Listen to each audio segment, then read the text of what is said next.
तर धारावीत आशियातील सर्वात मोठा प्रकल्प उभा राहतोय। धारावीतील 10 लाख लोकांना घर देणार असल्याचं फडणवीसांनी सांगितलंय।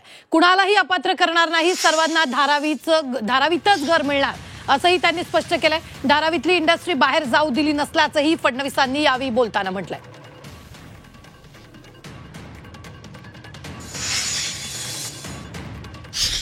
2014 पर्यंत धारावीचं काही होऊ शकलं नाही, पण आज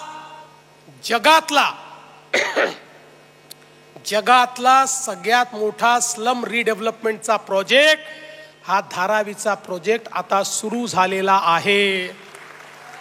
आणि धारावीकरांनो, मी तुम्हाला सांगतो, 10 लाख लोकांना घर हे आम्ही या धारावीच्या प्रकल्पात देतो। 10 लाख लोकांना, आणि जेवढे एलिजिबल आहेत या प्रत्येकाला धारावी मध्येच घर आम्ही देणार आहे।